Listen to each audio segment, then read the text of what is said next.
Chegou a hora do programa Vozes do Recife, uma produção do REC Lab, o Laboratório de Estudos e Ensino sobre o Recife, vinculado ao Departamento de História da Universidade Federal Rural de Pernambuco.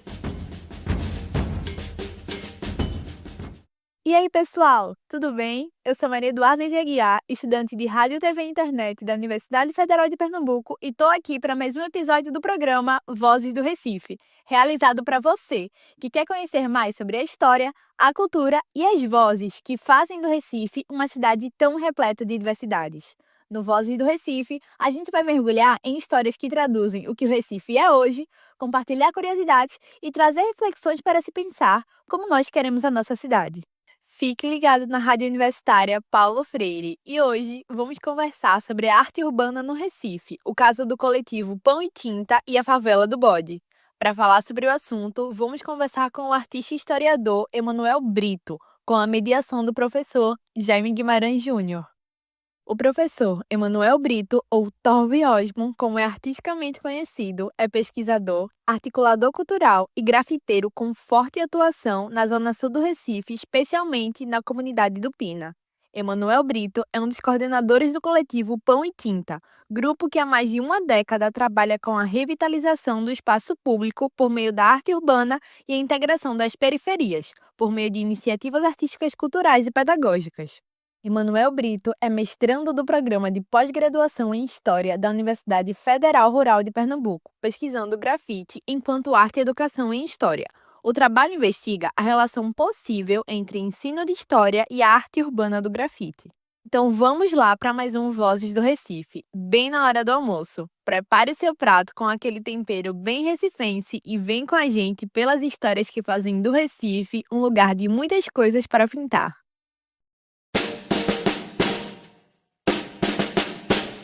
Manuel, tudo bom? Como é que estão as coisas? Muito obrigado por ter aceito o nosso convite para participar do programa Vozes do Recife.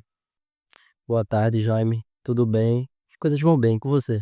Tô ótimo, cara. Como é que estão as coisas? Eu costumo dizer que os amigos da história são sempre convidados pelo programa Vozes do Recife.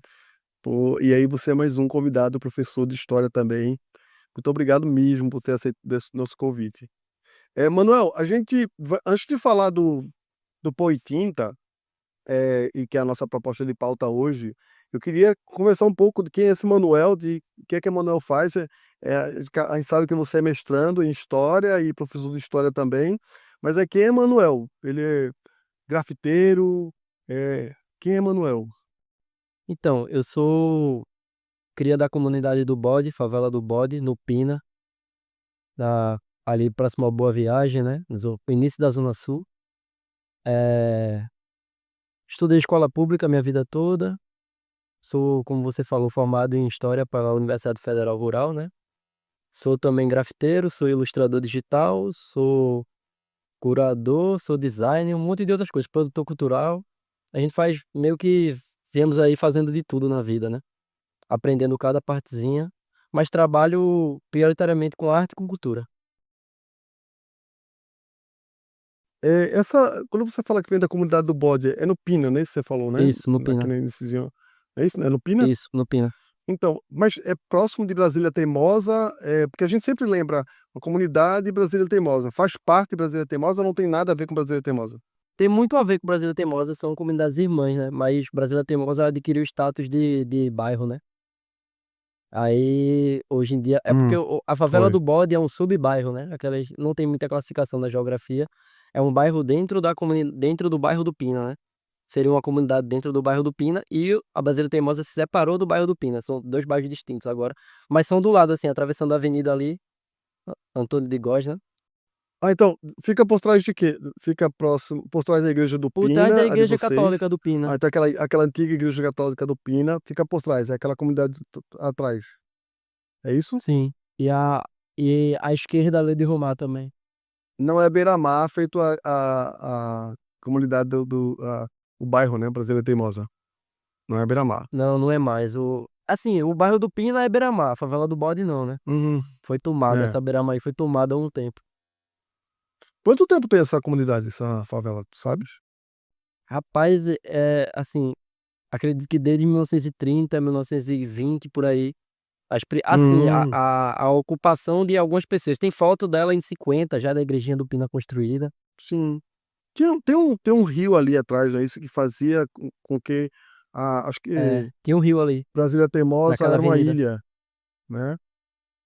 Sim. Era tudo mangue ali, né? Uhum. Ali, se você ver a foto de 50, dá pra ver as ilhotas de terra. Várias ilhotas de terra, ali onde passa aquela avenida, a Domingos Ferreira, e a da direita, dá pra ver o rio. Aí a comunidade fica bem próximo do mangue, que fica aí do Parque do Manguezal. Esse é o Parque de Manguezais, Fica né? próximo do shopping, próximo daquela comunidade perto do shopping também. É isso, né? É só para os nossos ouvintes ficar localizarem onde é a comunidade. Ela é situada entre a Igreja Católica do Pina e a Via Mangue do outro lado. Ela tá naquele meio. Sim, sim, sim. Eu acho que os nossos ouvintes vai conseguir entender. Chegando no mapa, onde é a igreja do Pina, a igreja católica do Pina, dá para perceber onde é que fica a comunidade. Essa comunidade, aí a gente vai voltar ao nosso tema principal, que é o coletivo Pão e Tinta, tem uma proposta. E aí eu queria que você falasse sobre esse coletivo Pão e Tinta.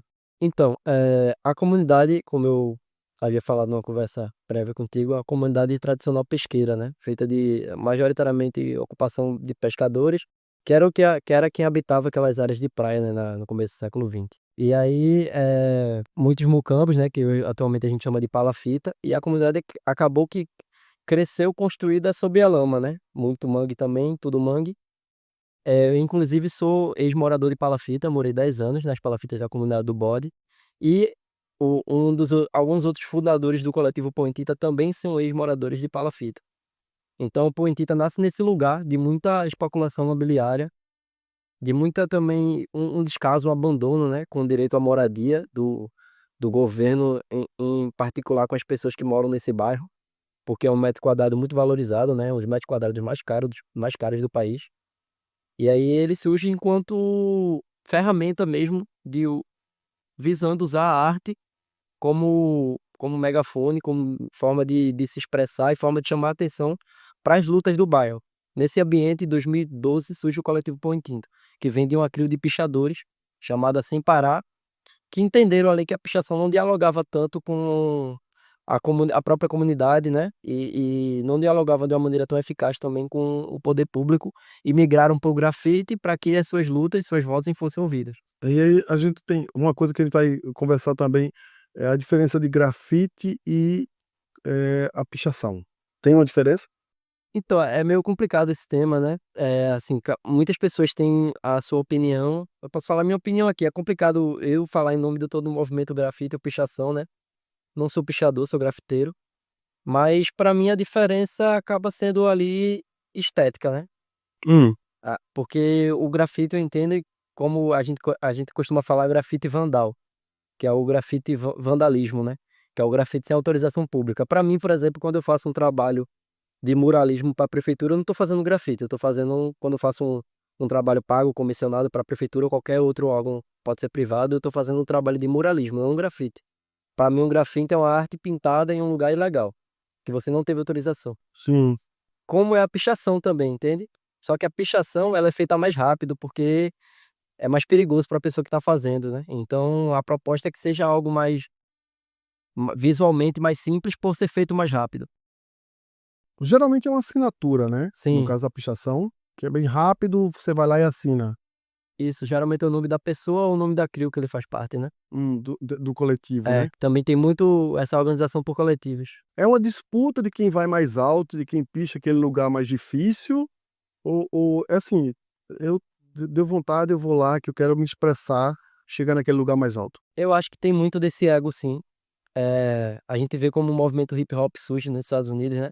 A pichação não necessariamente é movimento hip hop, porque ela é um movimento brasileiro, mas eu acredito que se inspire muito nisso, que as guerras de gangue foram transformadas em guerras artísticas, né? Com break, as batalhas de break, os grafites e os pichadores, os grafiteiros da época, eles usavam o grafite para se posicionar nos outros bairros, né? E serem vistos. Eu acredito que sim, é uma guerra de ego. As pessoas que pegam o lugar mais alto, que pegam aquele lugar mais cobiçado, elas ganham meio que um respeito dentro do próprio movimento, né? E é também uma necessidade de comunicação, eu acho que vai para além do ego, né, o ego é só uma parte. Sim, aí nesse caso é uma expressão artística também, a gente pode considerar assim? Eu sei que é uma opinião. Eu considero essa uma expressão artística porque tem uma preocupação tipográfica, né, tem uma preocupação de fonte das letras. Sim, Além de tudo, assim, não necessariamente precisaria ter essa preocupação, mas existe uma preocupação das pessoas que fazem, que aquilo fique no mesmo tamanho, que aquilo fique todas as letras obedeçam à mesma tipografia, entende? Então é um caráter curatorial das pessoas que fazem isso. tá. Nesse processo a gente tem é porque para o nosso ouvinte entender que, claro, uma discussão muito intensa, e aí você sabe que há o dano, né, as pessoas que têm o seu patrimônio, né, a sua casa, o prédio comercial lá pichado, tem o processo dos contra, né. E pensando nisso, seria como, digamos, um chamado: "Ó, venha me ver, venha me escutar".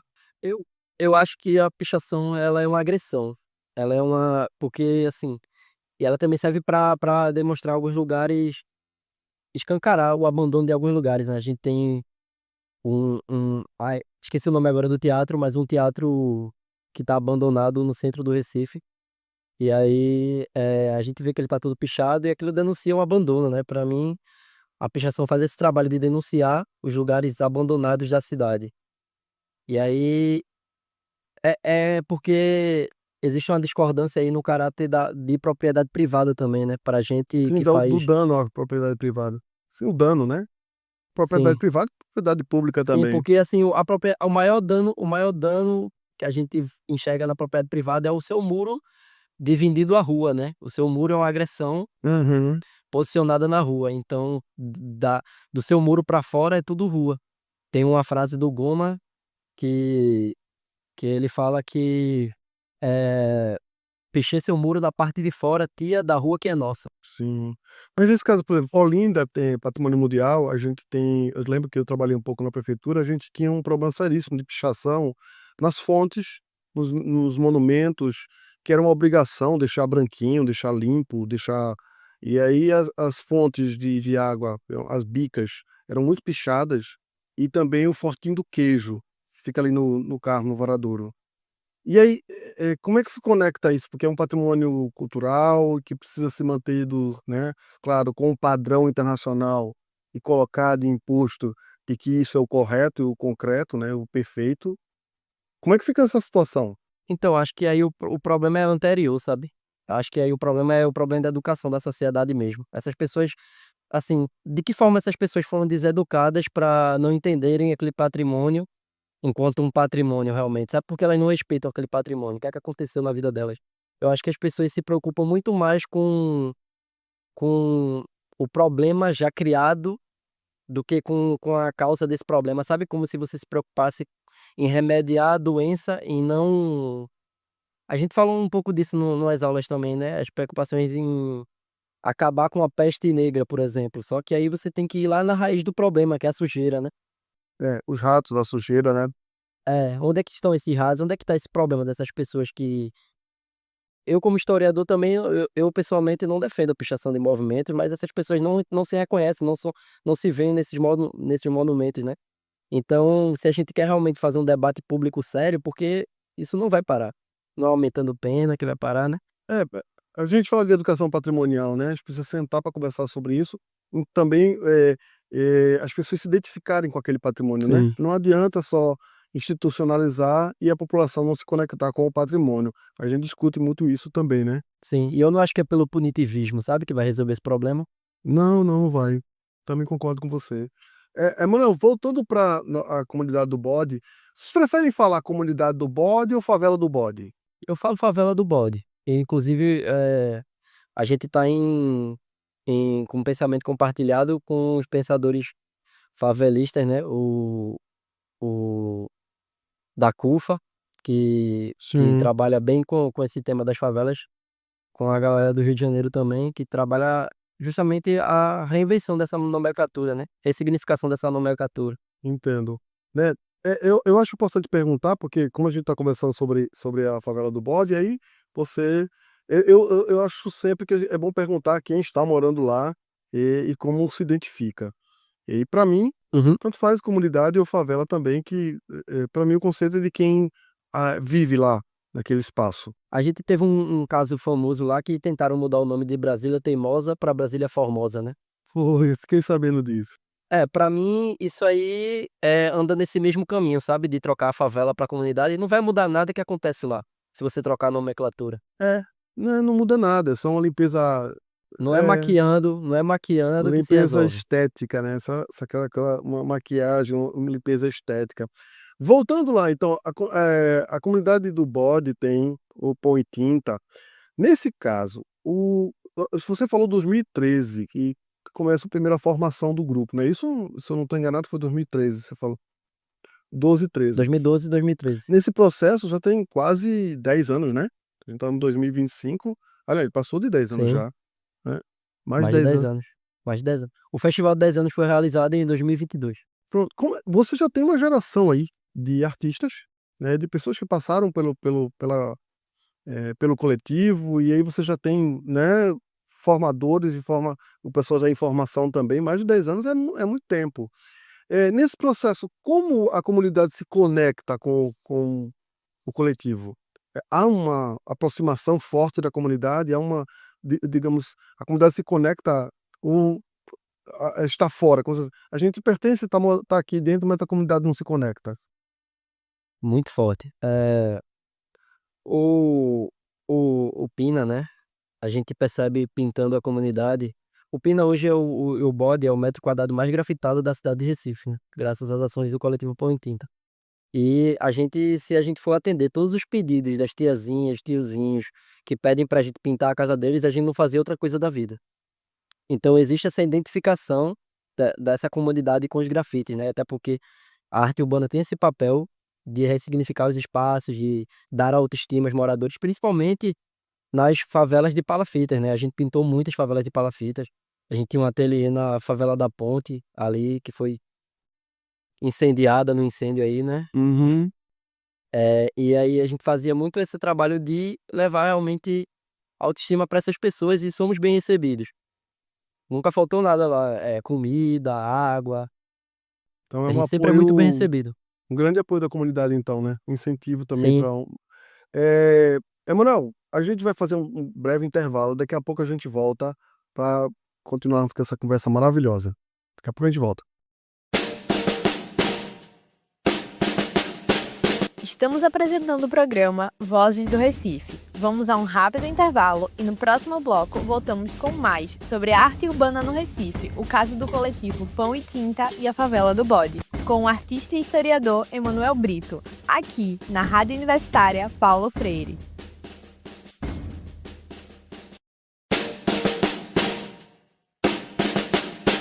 Voltamos com o Vozes do Recife. E para você que chegou agora, estamos conversando com o artista e historiador Emanuel Brito, com mediação do professor Jaime Guimarães Júnior, sobre a arte urbana no Recife e o caso do coletivo Pão e Tinta e a favela do Bode. Emanuel, voltamos do intervalo, foi bem rapidinho. Continuando sobre o coletivo, achei importantíssimo, você me falou que o pessoal solicita, né, a presença do coletivo para pintar, para expor arte, e como eles veem essa arte? A população aqui fora ainda tem um certo preconceito, né, mas a comunidade lá já quebrou esse preconceito com, o grafite e a pichação, o muralismo? uma coisa que a gente repara bastante é que quanto mais próximo da pista a gente está realizando o evento, mais difícil é conseguir a autorização do muro. Hum. Quanto mais dentro da favela propriamente dita, a gente está fazendo as artes, com muito mais facilidade a gente consegue outras liberações de muros, né. Porque, assim, a maioria das pessoas recebe, eu diria que 95% dos moradores aceitam muito bem, mas em todo lugar tem aquelas pessoas que não gostam de, porque a gente costuma achar também que a arte urbana é bastante popular, mas não é tanto assim também não. Tem pessoas que não gostam do grafite ainda, tem pessoas que marginalizam o grafite ainda, tem pessoas que não têm um conhecimento que é uma arte e que Não, não ainda acham aceitam. sujeira, ainda acham que é Sim. sujeira. Sim, mas quanto mais dentro da comunidade a gente tá, mais essas pessoas pedem os trabalhos e uma das coisas mais bonitas que eu vejo é pessoas se reconhecendo nesses trabalhos, né. A gente trouxe, por exemplo, um grande artista de São Paulo, que é o Di Favela, no Festival Pô em Tinta do ano retrasado, e ele Uhum, pintou uma mulher preta na entrada do Beco da Bala, na favela do S, dentro da favela do Bode. E uhum, foi lindo ver as diversas fotos das crianças passando lá, as mães se reconhecendo, dizendo, olha, parece contigo, ó. E o sei. grafite trouxe esse. Foi uma das artes que trouxe esse lugar de pertencimento do povo preto, né? Porque as pessoas começaram a se pintar. Há uma representação, né, você consegue se ver Sim, no painel. E sim, aí é nisso que a comunidade se apega, né, a essa representatividade, essa sim, eu consigo me ver, não só a imagem de uma pessoa, mas todo o dinamismo, que tem vários tipos de desenhos, né. sim. A gente pinta muito temas ribeirinhos também, né? A gente meio que se considera. Nós somos descendentes do Mangue Beat, a gente é como se fosse Mangue Beat e artes visuais, sabe? Uhum. E aí, porque somos de uma comunidade do Mangue, somos filhos do Mangue, e a galera se identifica muito também. Então, toda vez que alguém pinta um caranguejo, que também é muito consumido lá, né? Os catadores de sururu, o pessoal se identifica muito. Como é que funciona? Como é que funciona o coletivo? Tem financiamento, é autofinanciamento, depende dos projetos que acontecem, né, esporadicamente por edital, Fucultura, por exemplo, e quantas pessoas trabalham efetivamente, o pessoal da equipe, né, e o pessoal, os alunos, eu não sei como vocês chamam, né, os aprendizes. Então, a gente é dividido em comissões. eh, Tem a fase de. Não, não são aprendizes, tem a fase meio que de voluntariado, meio que as pessoas costumam entrar no coletivo, no voluntariado do Festival Internacional de Artes, que é o evento que a gente faz de lei anualmente, Hum, que é onde chamamos grafiteiros e grafiteiras do mundo todo para pintar La Alpina. hum, E aí as pessoas começam como estagiárias nesse festival, fazendo os trabalhos que elas se identificarem. Tem trabalho de cobertura de mídia, trabalho de artístico, né, de preparar o fundo das paredes, trabalho de RH, de recursos humanos, organização do pessoal, trabalho de cozinha para alimentar os artistas, as pessoas que vão para o evento. Então a gente divide essas pessoas, esses trabalhos, de acordo com comissões que têm coordenadores de comissões, sim. que os funcionários, entre aspas, né, porque durante a maior parte da existência do Coletivo Põe Tinta foi de financiamento próprio, né. Então o Põe Tinta acredito que só aprovou um edital em 2020, foram aqueles editais da pandemia, e na história mais recente, Lei Aldir Blanc, vocês também acho que conseguiram foi a Aldir o Blanc 2020, financiamento? Sim, aquela Aldir Blanc especial que teve. sim, sim. E aí, a gente conseguiu agora os outros financiamentos do ano passado para cá, que é quando, a gestão passou a focar mais nisso, porque Não tinha não tinha de verdade braços para isso, porque são pessoas extremamente atarefadas. São as pessoas que constroem essa luta como quarta coisa da vida, sabe, porque tem que ter Eu sei, subsistência para tem que viver cuidar no da capitalismo. família, tem que estudar, tem que trabalhar, tem tudo isso, Sim. né, não é isso? E aí E aí você, para o pessoal entender, nesse caso é uma quarta função que você fala, então eles tiram tempo de onde não tem, né. deu não tem. E dinheiro também deu não tem, né, porque o festival é caro para fazer, por exemplo. E aí A e gente aí recebe assim, alguns apoios também, né, tem alguns apoios também. mas a comunidade, quer queira ou não queira, direto ou indiretamente, está sempre apoiando, né, está sempre incentivando, e aí esse apoio humano, né, de coletivo da comunidade, isso rende um dinheirão, né, assim, eu não estou falando em Sim, espécie, mas isso rende muita sim, força, né. sim. Até mesmo os comércios locais, né, internet, por exemplo, a gente não paga internet no ateliê, Hum. porque a gente faz muita permuta de grafite, sabe. A gente pinta o lugar da internet e eles disponibilizam. E Coloca um é artista para pintar lá no vocês têm festival. um espaço fixo, ateliê, é isso? Sim, a gente tem tinha um ateliê, a gente já teve alguns ateliês. Agora a gente tá com um no sítio dos pescadores, que é uma ocupação lá dentro da comunidade. Também fica a Livroteca Brincante do Pina, que é outro ONG muito especial lá da comunidade, né, que é uma biblioteca que foi construída inicialmente numa palafita, agora está numa casa de alvenaria, né, que abriga e ensina a ler as crianças do bairro. Então eu vou querer convidar esse pessoal para uma entrevista também. Já estão pré-convidados, já estou avisando Muito aqui que bom. a gente vai convidar. Me ajuda aí, Emanuel, para falar com o pessoal. Manuel, só mais uma coisa. Além do grafite ou do muralismo, né, da pichação, tem outras atividades culturais e música, por exemplo? Uhum. Então, o festival, ele é realizado de maneira ampla, né? A gente faz batalha de rima, são 5 dias de arte na comunidade. A gente faz uma batalha de rima, tem batalha de break, tem oficinas também, rodas de diálogo. Então, geralmente a gente tem oficina de trancistas, oficinas de corte de cabelo, que também um dia de corte de cabelo, dia social, né? Corte de cabelo, tranças. A gente faz uma atividade formativa também, oficinas de grafite. Além dessa atividade de colorir os muros, tem uma atividade forte de formação também. Tinha oficina de teatro também, já tivemos, né?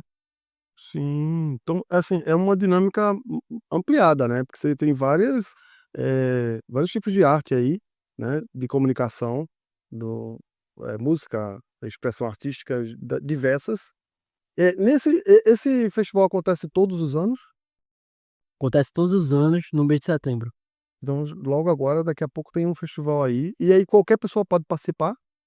Qualquer pessoa pode participar, pode pegar sua tinta, chegando lá vai ter um muro, vai ser bem recebido. Não precisa ser profissional, não precisa ser nada, precisa ter vontade de colorir. Aí leva sua tinta, então, nesse caso a tinta é de quem vai pintar, né? Então o financiamento Sim, da tinta.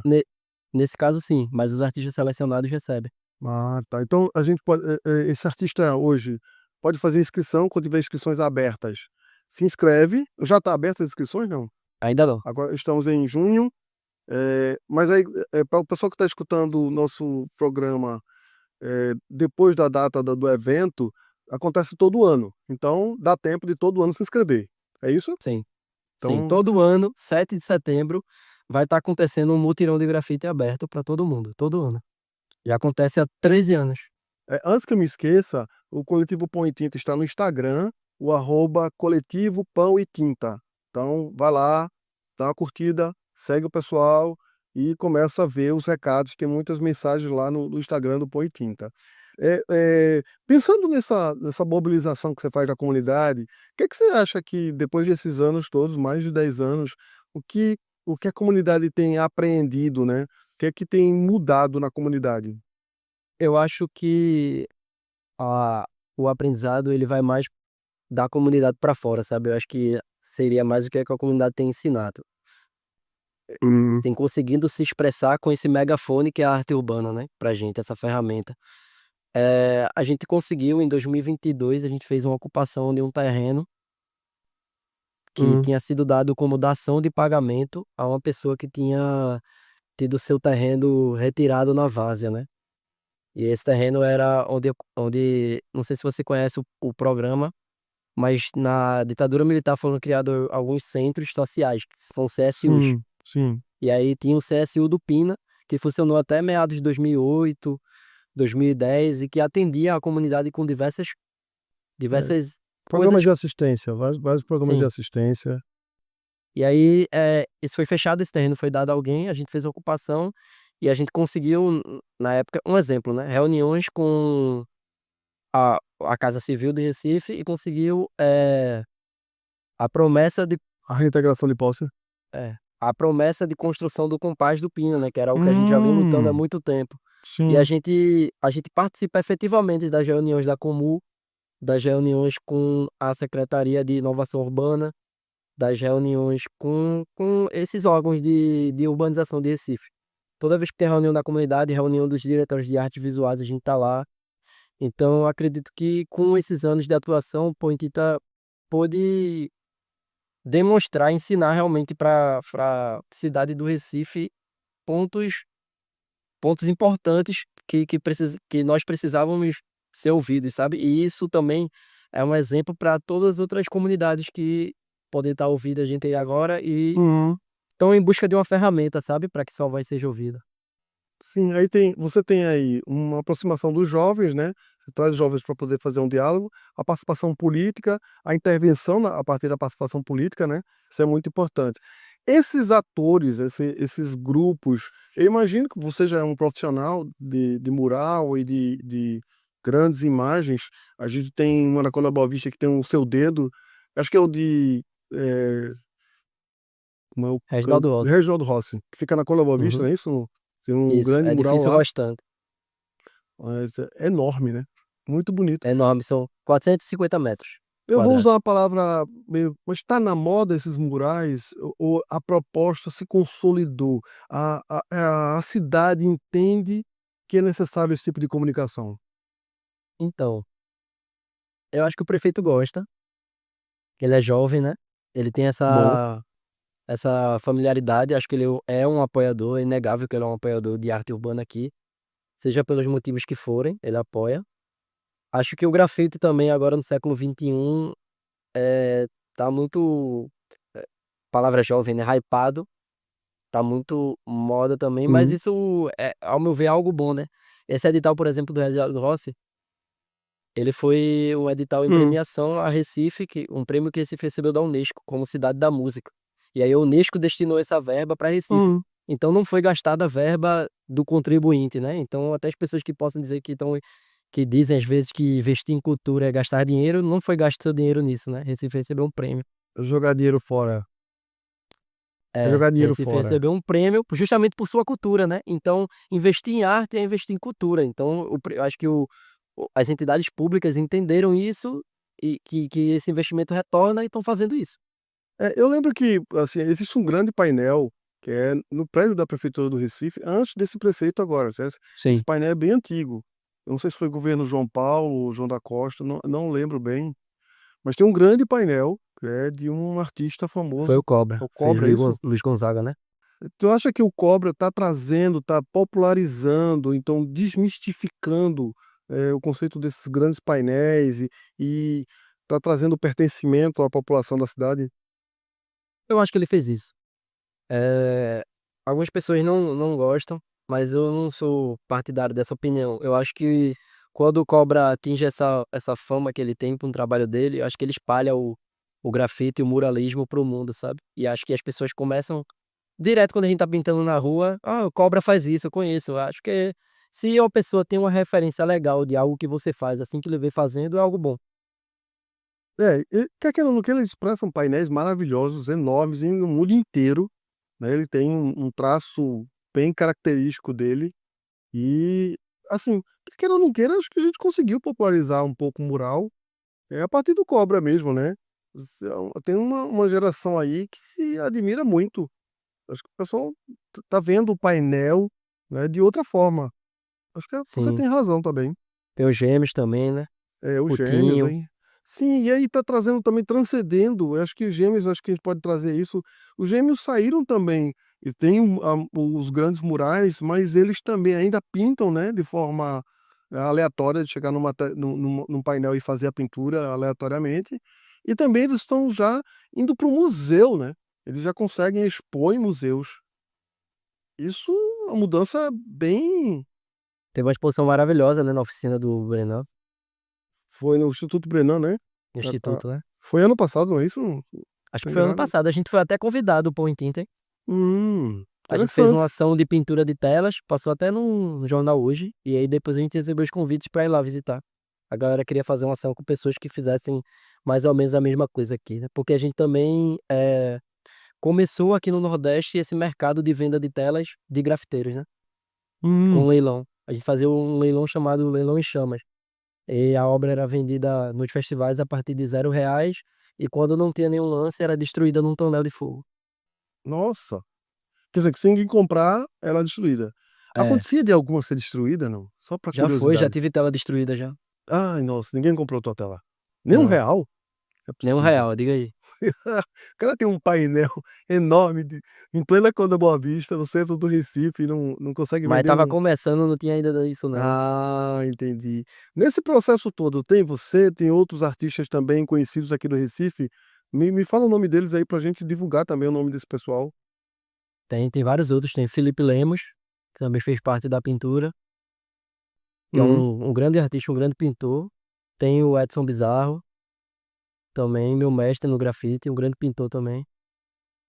Tem Patrícia Maré, uma grande grafiteira. Chel Osmo também, um dos fundadores do Pão em Tinta. Até mulheres aparecem pouco, né. Aproveitando que você citou a Patrícia, né, Patrícia? Poucas mulheres, né, aparecem nesse. Sim. É, tem uma barreira muito grande, assim, é uma parada complicada o machismo dentro da cultura hip hop, né? Dentro da Hum, sociedade, né? Mas isso, como estamos dentro da sociedade, influenciar até mesmo a cultura hip hop. E aí também tem, eu acho que tem as barreiras de acesso econômica também, né? O grafite é muito caro.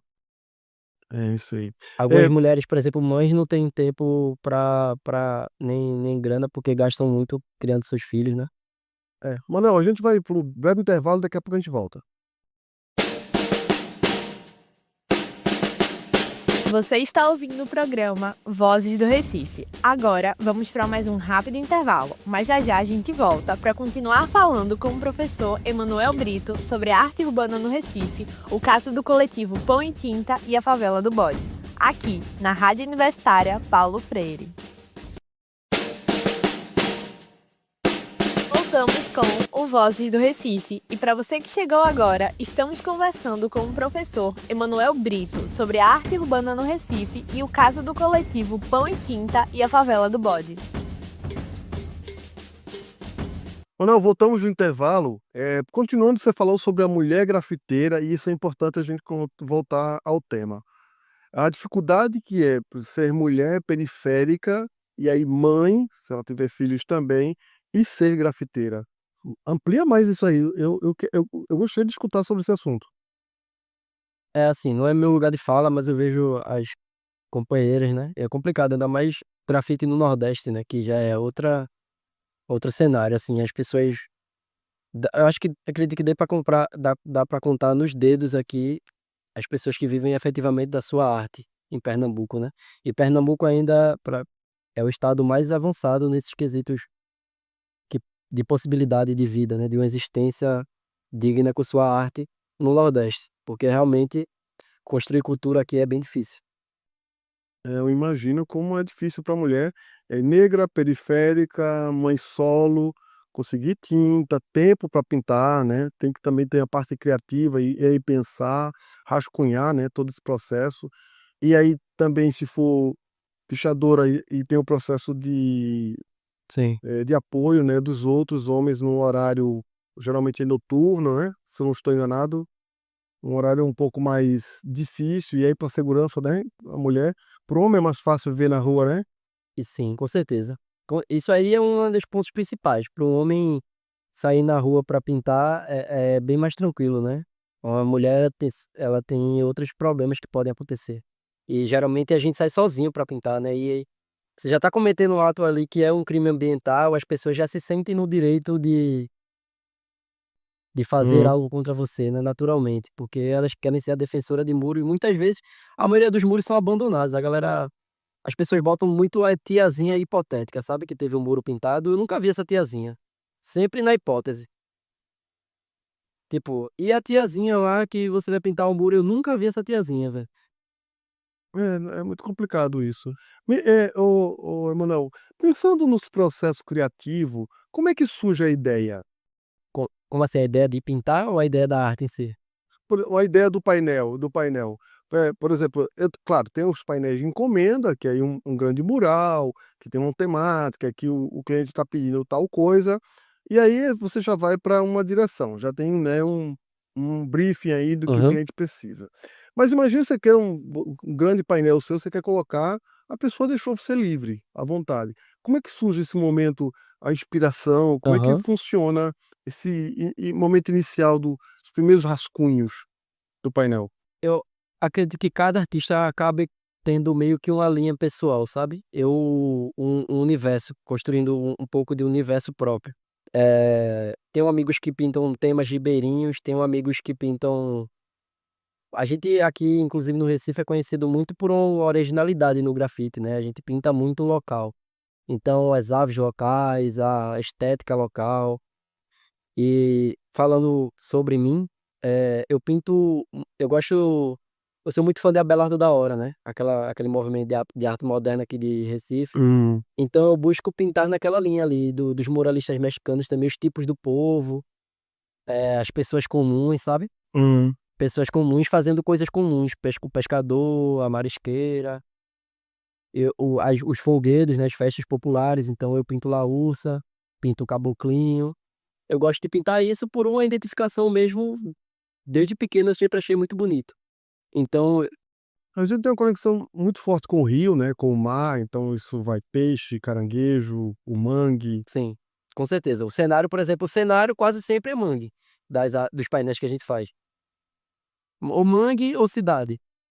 Eu acho que isso que dá uma cara interessante do grafite daqui de Pernambuco, né, porque a gente des destoa um pouco daquela paisagem, né, praieira de coqueiro e Com mar e certeza. terra e praia, e a gente também sai um pouco daquele de montanhas e arvorezinhas e aquela casinha no final, e mesmo sendo uma cidade, né, metropolitana como Recife é, intensa, riquíssima, a gente ainda consegue voltar, né, e dizer assim e mostrar um pouco daquele Recife que não está nos cartões postais. Sim, isso é muito bonito.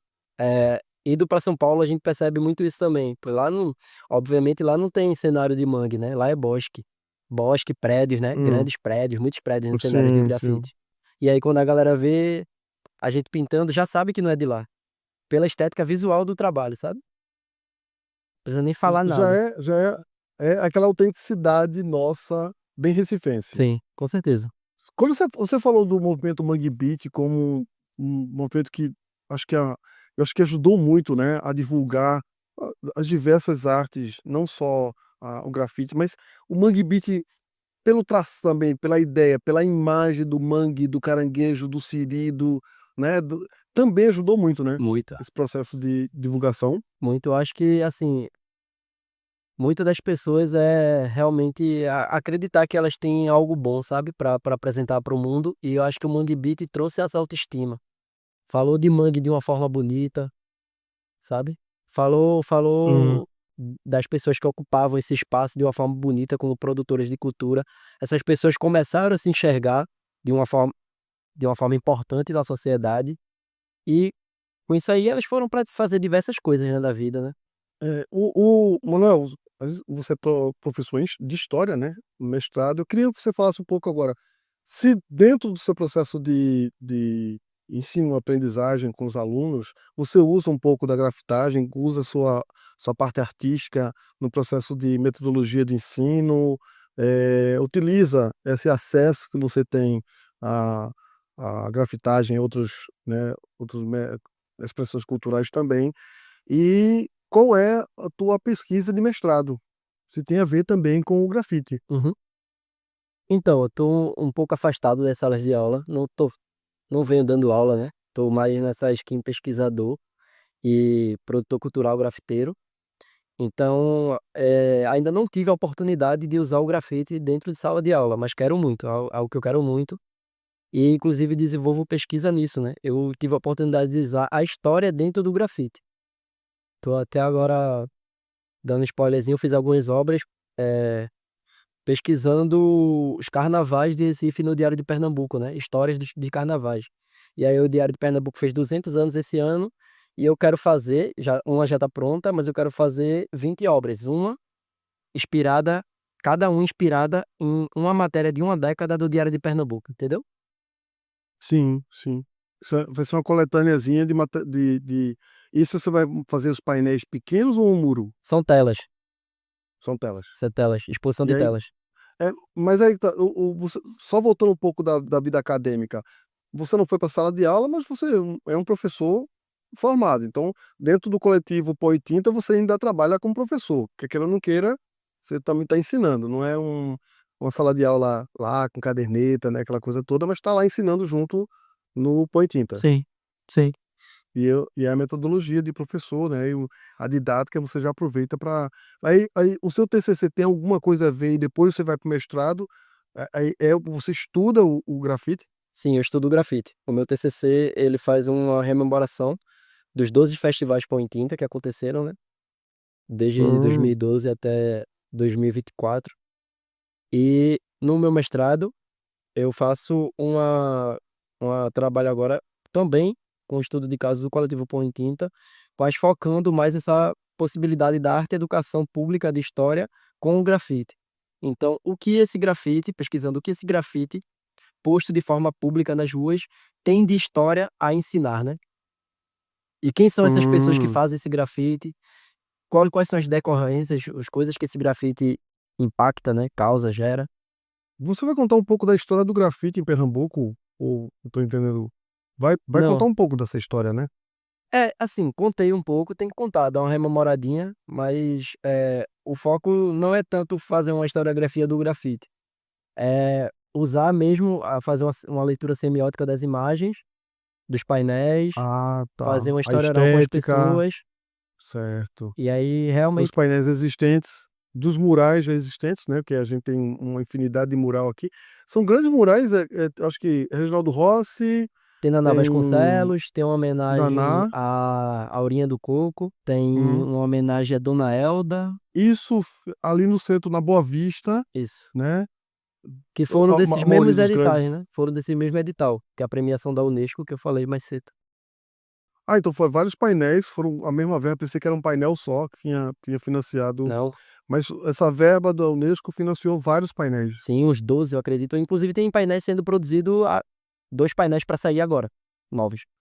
Isso, meio que anônimo na calçada, você tem visto como é que as pessoas têm reagido a esses painéis? Sim. Eu, assim, E aí eu não passo tanto por lá, mas eu vejo mais na internet os comentários, né? hum, Viralizou no Recife Ordinário, essas páginas da vida. aham, A gente também aí a gente vê os comentários, né, as pessoas reagem muito bem, acho que as pessoas gostam realmente, porque Recife, principalmente foi usado essa verba ali no centro que tá muito abandonado, né. hum, Acho que deu um ar de vida para as pessoas. E também como trata de temas musicais, a gente ama muito nossa cultura, né, principalmente a cultura musical, então pintou sobre coco, sobre brega, sobre maracatu, percussão, acho que as pessoas receberam bem pelos comentários que eu vi nas redes sociais. Sempre tem um ou outro, mas mas assim, não agrada a todo mundo, mas a temática ajudou, né, a divulgar, sim. os cantores, as homenagens que são extremamente bem direcionadas. Eh, Neste caso, para a gente finalizar um pouco da nossa conversa de hoje, Emanuel, pensando, por exemplo, nesse grafite para o futuro, os como é que você vê? E para quem quer começar, como começar? O grafite para o futuro. Pergunta difícil a pergunta. Eh, o grafite, acredito que só tende a crescer. A gente vem passando aí por um boom, principalmente depois da pandemia, né, teve a tiktorização do grafite também. Muitos grafiteiros conseguiram uma mídia legal, isso acaba espalhando a cultura, no meu ver é bom.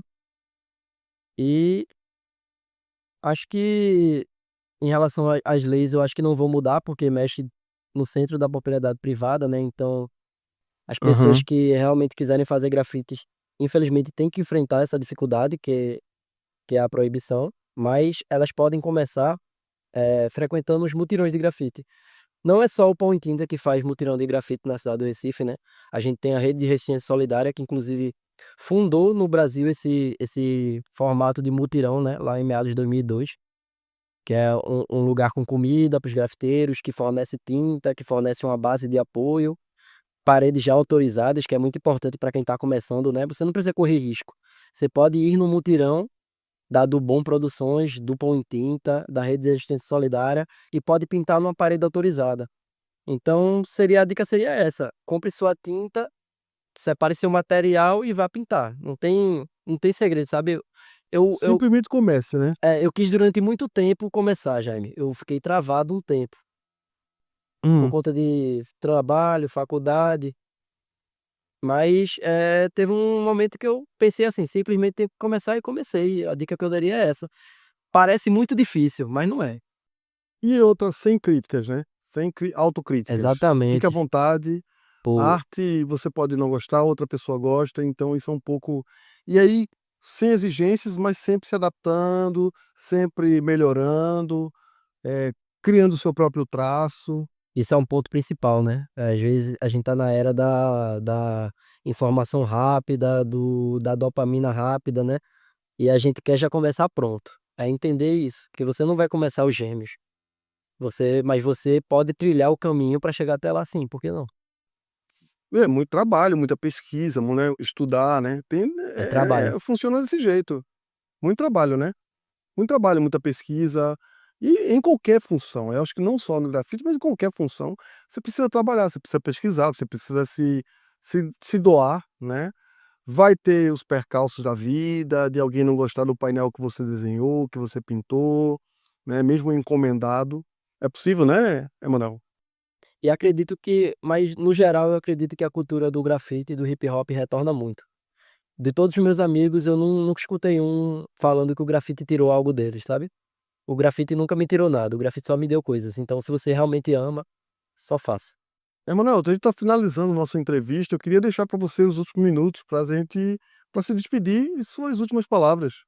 É isso, gente. Jaime, primeiramente, muito obrigado pelo convite, pela entrevista. Muito importante esse espaço para a cultura urbana, cultura de rua. Queria agradecer a todos os ouvintes aí também que acompanharam esse programa. Queria dizer para acompanharem, Jaime já falou aí, o Coletivo Pão em Tinta no @coletivo Pão em Tinta. Quem quiser acompanhar meu trabalho também é @torvi, Torvi, Brito, no Instagram. E é isso, gente. Vamos lá. Vai dar certo. Bem, Emanuel, muito obrigado. O RecLab e o programa Vozes do Recife só tem que agradecer. Eh, não se esqueça que as portas estão abertas para próximas entrevistas. Quando tiver um festival, por favor, nos avise para a gente anunciar que está acontecendo o festival. E aí, é só acompanhar a gente nas redes sociais, quem está nos ouvindo. E aí, as redes sociais também do Põe Tinta e do meu amigo Emanuel Brito. Lá tem o restante dos artistas, né, Emanuel? Tem. No Instagram tem os outros artistas. Quando encontrar o de Emanuel, encontra o Põe Tinta, encontra o restante do pessoal, e aí vai curtindo, vai seguindo o restante do pessoal e valorizando a cultura daqui do Recife. É isso. Não é isso? Valeu. Obrigado. Um abraço, Emanuel. Abraço. Até a próxima. Antes de finalizar o nosso programa de hoje, fique com uma dica especial para você que quer conhecer um pouco mais da história do Recife na voz da graduanda em História na Universidade Federal Rural de Pernambuco, Evelyn Guedes. Olá, tudo bem? Chegamos ao momento da dica do nosso programa e hoje traremos a Casa da Cultura. Para este programa, eu gostaria de iniciar com uma pergunta. Você, turista ou local, já imaginou comprar aquele souvenir para presentear um parente especial ou até mesmo um artesanato decorativo para sua casa dentro do que um dia já foi uma prisão? Ao tratar da história do Recife e de Pernambuco, é impossível não mencionar a atual Casa da Cultura, antiga Casa de Detenção, que foi originalmente uma prisão que chegou a abrigar presos comuns e políticos durante o seu período de ativação. O espaço perdeu sua função carcerária em 1973 e apenas 3 anos depois foi revitalizado por iniciativa do governador Miguel Arraes, sendo agora chamada de Casa da Cultura, configurando um espaço cultural. Boa parte da estrutura permanece e as antigas celas foram adaptadas para abrigar lojas de artesanato, onde hoje são vendidas peças típicas da cultura pernambucana, como rendas, cerâmicas, esculturas em madeira, instrumentos musicais e bordados. Além disso, a Casa da Cultura funciona também como espaço para exposições e apresentações artísticas. O espaço fica localizado na Rua Floriano Peixoto, no bairro de São José, bem próxima, quase que colada, à Estação Central. Conseguiu se localizar? Muito fácil, né? E se liga no horário de funcionamento, de segunda a sábado, das 9 às 19 horas, e aos domingos e feriados, das 9 às 14 horas. Esperamos que tenham gostado da dica de hoje. Até a próxima! Você acaba de ouvir uma dica da graduanda em História na Universidade Federal Rural de Pernambuco, Evelyn Guedes. Aproveite a sugestão e se permita conhecer a nossa cidade. Um passeio pelo passado do Recife também pode iluminar o presente. Na edição do programa Vozes do Recife de hoje, conversamos sobre o caso do coletivo Pão em Tinta e a favela do Bode, ao mergulharmos em uma discussão essencial sobre a arte urbana no Recife. Recebemos o professor Emanuel Brito, que mantém pesquisa ativa em nível de mestrado que aprofunda a análise das práticas de arte urbana, como ferramentas de disputa simbólica e afirmação do direito à cidade em territórios periféricos.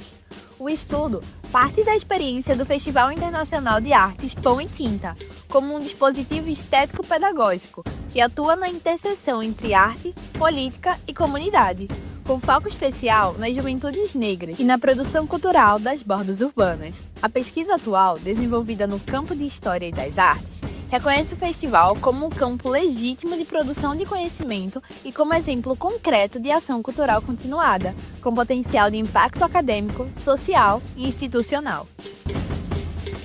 E assim, finalizamos mais uma edição do programa Vozes do Recife de hoje, aqui na Rádio Universitária Paulo Freire. Agradecemos mais uma vez aos nossos convidados e aos nossos ouvintes.